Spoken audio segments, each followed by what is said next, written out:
a great and a brave player. Okay, ఎవరి గురించి మాట్లాడుతున్నాం? సచిన్. సచిన్కి ఎన్ని క్వాలిటీస్ ఉన్నాయి? 2 క్వాలిటీస్ ఉన్నాయి. ఎన్ని ఆర్టికల్స్ ఉపయోగించాం? ఇప్పుడు వాడు ఏమంటాడంటే ఇచ్చిన వాక్యము రైటా రాంగా, అదంతా the grammatical error, identify the grammatical error. Okay, ఆలోచించండి. Sachin is the greatest and the bravest player. మళ్ళీ మనం ఎవరి గురించి మాట్లాడుతున్నాం? సచిన్ గురించి మాట్లాడుతున్నాం. ఎన్ని క్వాలిటీస్ ఉన్నాయి? 2 క్వాలిటీస్ ఉన్నాయి. ఆర్టికల్స్ ఎన్ని ఉన్నాయి? 2 ఉండాలా, 1 ఉండాలా.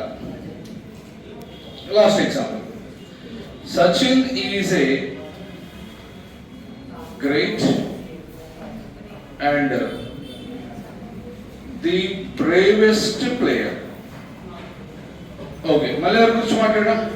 సచిన్. ఈసారి కూడా ఎన్ని క్వాలిటీస్ ఉన్నాయి? 2. కానీ ఈసారి ఎలా ఉన్నాయి? Okay, now coming to the first example. ఇచ్చిన వాక్యము రైటా రాంగా? చెప్పాలి ఫాస్ట్ గా. రైటా రాంగా అంటే 100% రాంగ్ ఆన్సర్. ఎందుకు సార్ అంటే ఒక వ్యక్తికి 2 పాజిటివ్ క్వాలిటీస్ ఉన్నాయి. Positive degrees, compare degrees, superlative degrees అని ఉంటాయి మనకి. For example great, greater, greatest, sweet, sweeter, sweetest. ఇది ఏ డిగ్రీ? ఎన్ని పాజిటివ్ డిగ్రీస్ ఉన్నాయి? అప్పుడు ఒక దగ్గర ఉంటే సరిపోతుంది, రెండో దాని దగ్గర అక్కర్లేదు. అప్పుడు ఆన్సర్ ఏంటి? సో ఇప్పుడు మాత్రమే సెంటెన్స్ మనకి ఏమవుతుందంటే రైట్. 2 చదవండి. Sachin is the greatest and the bravest. మరి ఇది ఏ డిగ్రీ? Superlative degree. ఎన్ని సూపర్లేటివ్స్ ఉన్నాయి? 2 ఉన్నాయి. మరి 2 చోట్ల ఉండాలా, 1 చోటే ఉండాలా? ఈసారి 2 చోట్ల ఉండాలి. ఓకే, మనం ఏం చేస్తాం? ఇది నేర్చుకొని ఇక్కడ అప్లై చేస్తాం.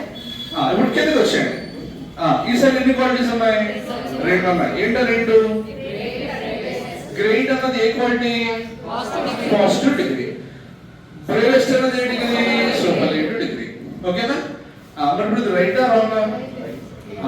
ఇచ్చిన సెంటెన్స్ రాంగ్. ఎందుకు సార్ అంటే ఒక వ్యక్తికి 2 క్వాలిటీస్ ఉన్నప్పుడు 2 ఒకే స్థాయిలో ఉండాలి.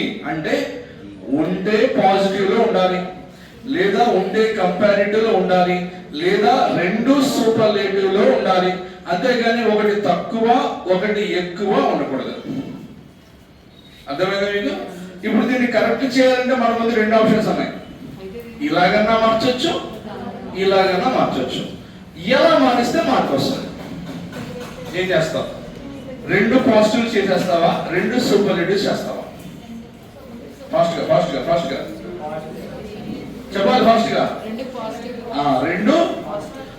సో అలా మార్చేటప్పుడు ఫస్ట్ మీరు చేయాల్సింది ప్రాక్సిమిటీ అనే ఒక రూల్ అప్లై చేయాలి. ఏం చేయాలి? పొద్దున చెప్పారు క్లాసులో. ప్రాక్సిమిటీ అంటే నియర్ టు వర్బ్. ఈ సెంటెన్స్ లో వర్బ్ ఏది? ఈజ్. వర్బ్కు దగ్గరగా ఎవరున్నారు? వర్బ్కు దగ్గరగా ఎవరున్నారు? అంటే ఇది మనకి నిజమైన క్వాలిటీ. దీన్ని మార్చవలసి ఉంటుంది. అర్థమవుతుందా? అప్పుడు దీన్ని నేను ఎలా మార్చుకోవాలి? బ్రేవ్ గా మార్చుకోవాలి. ఒకవేళ ఇక్కడే గ్రేటెస్ట్ అని ఇస్తే అప్పుడు దాన్ని ఏం చేస్తావు? మళ్ళీ ఒక్కసారి 2 వేరు వేరు క్వాలిటీస్ ఉన్నప్పుడు ఏం అప్లై చేయాలి?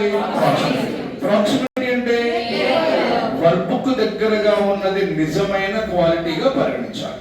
ఇప్పుడు చెప్పండి, ఇచ్చిన సబ్జెక్టుకు 2 పాజిటివ్ క్వాలిటీస్ ఉంటే ఎన్ని చోట్ల ఇండెఫినిట్ ఆర్టికల్ కావాలి? మొదటి చోట మాత్రమే. ఒకవేళ 2 సూపర్లేటివ్స్ ఉంటే 2 చోట్ల అవసరం. 2 వేరు వేరు క్వాలిటీస్ ఉంటే ప్రాక్సిమిటీ అనగా దీనికి దగ్గరగా సూపర్లేటివ్ ఉంటే అది కూడా, దీనికి దగ్గరగా పాజిటివ్ ఉంటే అది కూడా. Very good. రైట్ చెప్తాను.